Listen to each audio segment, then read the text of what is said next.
All right, guys, I have found the Auto Museum, and they're not quite open yet, but I found out there's a lot of things to do here. They have a Jurassic Gardens, they have a Titanic Museum, but I'm here mainly to look at the Volo Museum, where they have all of the movie cars. I freaking love movie cars. Guys, the Batman tumbler. One of my personal favorites here at Volo Museum, and it's kind of a funny story of how this thing came to be.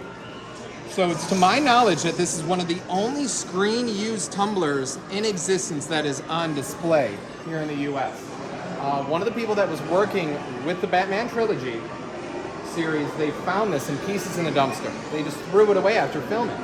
Yeah. I can't believe that. But that person, thank God for them, they knew what they had. So yeah. Brian Graham's the museum director working his magic, acquired the pieces, we reconstructed it, and it's on display here now in showroom 4. This is one of, again, my personal favorites, and if I ever had the chance to own it, you know I would. Dude, look inside. That is a really tight cockpit. That looks like, I think if I was like claustrophobic, I would not want to sit in there. I feel the same way.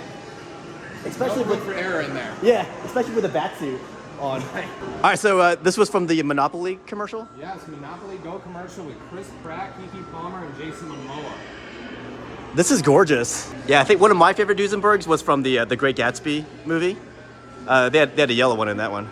Wait a minute, why do you guys have an atomic bomb? This was a photo bomb you were not expecting. So Greg I get it. Actually acquired this. This is a decommissioned atomic bomb.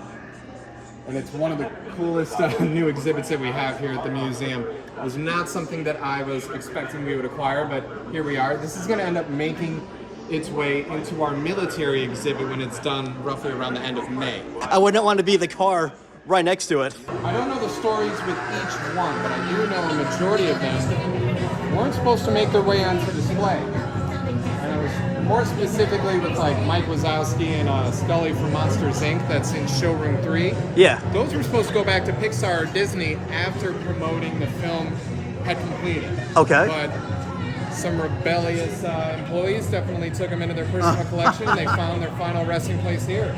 That's crazy. This is like Disney history. Hey, that thing just moved. I don't know what we're talking about. So what's the story with this one? So this is from the junkyard scene from Herbie. The Lindsay Lohan one. Yeah. This is the actual lifeboat from Captain Phillips. That's right, I am the captain now. Wait, so how did you guys get this one? No idea. Like most of the Hollywood TV vehicles and boats and submarines. Yeah. Brian just works his magic, and he's able to find these screen-used vehicles. That's awesome.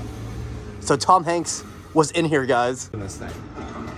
Yeah, it's really tight. Claustrophobic. That is a small space. Yeah. I think they definitely use like a handheld camera.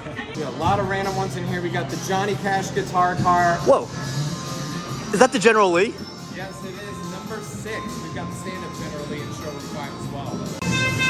Our new home. We got General Lee number 6, Back to the Future DeLorean, and Knight Rider. What? Oh, we got some autographs. Yep. From the cast. Whoa. Dude, this is from freaking Alien, guys. Jamie Kennedy did? Jamie Kennedy, yeah. He just showed up randomly one day, walked into the showroom, and was like, wait a minute, I was in that movie. Wait, is that his autograph? That is his autograph, right there on the nose. Look at that. Whoa. They did a lot of work to this car. As you can still see, we brush twice a day. Yes. Wow.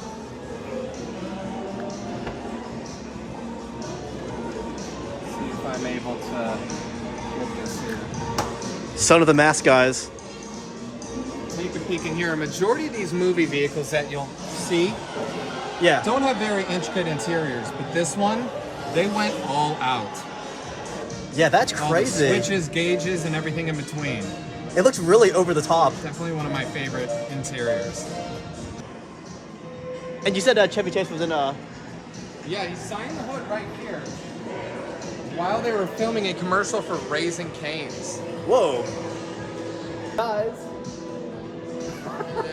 Yeah. I remember that in the movie when they get lost. That's crazy. And up there's Aunt Edna. Stephen King ended up meeting this car once again. He signed the dashboard on the right-hand side. And once he signed it, his autograph bled down the dash. Oh my God. And he said, "She remembers me." Dude, Animal House, guys. This is the Belushi classic. Beautiful. This is back when Corvettes were really gorgeous. Yeah. I know this is definitely one of the museum director's favorites, the 72 Ferrari Daytona Spider. This is one of 2 actual Daytonas that were built and used for the filming of Miami Vice. Wow.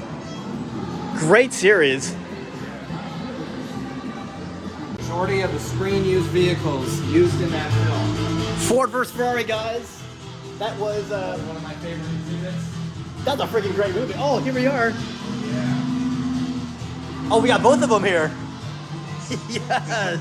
Blue GT40, we've got the red Ferrari, we've got his station wagon as well. Oh yeah. Whoa. Yeah, this is one of the best movies of the year when it came out. Let me show this one. Whenever I see it pop up on Netflix or Hulu or anything, I always give it a watch. Yeah. The hero car from the movie. Wow. Dude, this is a great collection. Bonnie and Clyde car that toured the U.S. This was not the actual vehicle that they were in, but it was staged as such. The people that had this on display and were touring it around the U.S. for money, Yeah. they put a bunch of chickens inside Why chickens? and pewed it up. From Public Enemies, the John Dillinger car. Whoa. Classy looking one. That was Johnny Depp's car. Yes. Hey guys, we're getting some exclusive first looks at the Snow Machine Museum, guys. And they said that technically he didn't break it because when he passed over the finish line, he was upside down.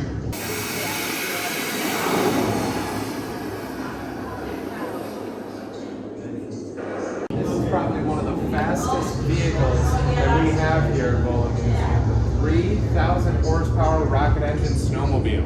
We're the only ones known to exist in the world. Only 200 produced, and it's a trailer boat. I've never actually seen a boat with a trailer. Me neither. All right, these are special, guys. This Dodge Charger is actually from the original Fast and Furious movie. Most of the Dodge Chargers you see are not from the original. This one happens to be from the original. Look at the inside, guys. Look how simple that interior is. Definitely used for the movie. The stuntman needed to activate the toggles a lot easier, so they made it simple for them. Here's the '63 Corvette Grand Sport from Fast 5. And they used this during the heist scene. I think they were trying to rob a train. Here is the Dodge Charger, sorry, the Ice Charger. That's when they're trying to outrun that nuclear sub. But that's screen used. These are all screen used Fast and Furious cars, guys. This is from Furious 7. This is the last car that Paul Walker drove in the movie. And it's right here, guys. And this one was actually used for the parachute scene. All right, guys, I have not seen Terminator 3 Rise of the Machines in a long time, but this is apparently used in Terminator 3, actually driven by Arnold Schwarzenegger, guys. Look at all the bullet holes in it. Remember Transformers when Shia LaBeouf and Megan Fox started riding inside Bumblebee? Megan Fox asks, "Hey, if he could transform into anything, why is he driving around in this piece of junk form?" So Bumblebee gets offended and he transforms into a more modern Camaro. So most car buffs are going to think the 77 Camaro is way better looking than the more recent Camaros. But here it is, guys. It's right here at the Volo Museum. And look inside here. Look at this interior. Freaking love it. Oh, that's so sweet, guys. Big fat wheels in the back. Guys, if you get hungry while you're checking out these cars, they have a very excellent dining area. Also ice cream parlor back there too. It's a very self-sufficient entertainment place, guys. You said the original was in the World Trade Center? So yeah, the only other one that was on display was in the World Trade Center. That's crazy. This guy's actually from the movie, guys. Showroom 5, guys. So we got... a mix of everything. We got some modern muscle, we got some classic in here, and everything else in between, as well as some movie and TV cars over here on the right. Yeah. Oh, I see another General Lee back there. Yeah, stand up General Lee. This Dodge Charger was known as the Stand-Up General Lee. This was built for the Dukes of Hazzard's finale scene where it was envisioned that Bo and Luke would ride off into the sunset in the General Lee while doing a wheelie the entire way. They moved the engine to the middle so that the General could perform the wheelie easier. Due to challenges with filming the scene, the Stand-Up General Lee was never used. It is now in the Volo Museum and is part of Dukes of Hazzard history. Look at that thing! Supercharged Auburn right here. Whoa. Oh, I guess this is where they'll put the... This is where the Dolus was. Gotcha. Guys, we got some Lambos in here, and he said this is owned by Ralph Lauren. Yes, this Countach was at one point owned by Ralph Lauren. This is a really interesting one here that not a lot of people know about. This is one of two ever produced. This is a custom Donald Trump limo, an 88 Cadillac. Now, he was at one point going to mass produce these. They ended up not doing that. So we have one of the two. The other one is with the man himself. What the heck? Look at this, guys. It's just randomly in here. Look at that. Let's see, it's on the back here. You want to see the latest Chrysler, guys? Check out this one from Total Recall. This is the one starring Colin Farrell. Look at that. Look at the inside. It's very spacious. Yeah, I kind of preferred the original Total Recall movie, but this new one, the newer one, wasn't bad though. It's kind of moved it around. Temporarily. Wow, guys, screen used motorcycle for freaking Ghost Rider. They really should add this into the multiverse. I would love to see Nick Cage reprising his role as the Ghost Rider. Maybe someday. Well, this might be one of the coolest things I've ever seen, guys. What is that, Dimetrodon? Dilophosaurus. So that's probably closer to the actual size of a Dilophosaurus. We got a Spinosaurus. Carnotaurus. Stitch. He's a reticulated python. So pretty. Oh yeah. Albino lavender tiger moth. Oh, I used to have a veiled myself. We're gonna end up getting a second one so we can. This is little guy. Well, he's not really little. Look at this. This train was from the Wild Wild West movie, the live action movie. Well, yeah, obviously it's live action. Look at that. They got the whole thing here, guys. And then this one was from Inception. Wow. But no, this is impressive. They got the whole freaking train here. Whoa. All right, guys, look at this. The Rock-afire explosion. If you're a fan of animatronic stuff, look at this. Closed for the season. Shows will resume in the spring. We apologize for any inconvenience. This is right here at the Volo Museum. Oh my gosh. Whoa. That is, oh wow. This is extremely unique, guys, to be seeing stuff like this. Oh my gosh. Look at this guy. The Rolf and the Earl Show. Look at all this. These are so neat. Look at that little spacesuit that one has over there. And then this guy, Billy Bob, Looney Bird. Yes. Tracks in the summer when we do the grand reopening. Yeah. This whole courtyard is full. It's a really cool show. They have this Titanic exhibit here, and this is more of a tribute to the people who passed away on that ship. This 1912 Type CB Town car is over 100 years old. Its twin sister is still inside the Titanic. The James Cameron Titanic movie made a replica of this car for the iconic scene, featuring Leo DiCaprio and Kate Winslet. All right, guys, I've finished up at the Volo Museum, and honestly, I came here just to see a movie car. But when I got here, there are so many more things that I would have flown out just to see. Like, there were so many powerful things, like that Titanic exhibit with that car there. That was freaking amazing. And then, yeah, all the other movie cars that I did not expect to see, like the S.L.O.W. car from Cat in the Hat, the 77 Camaro from Transformers.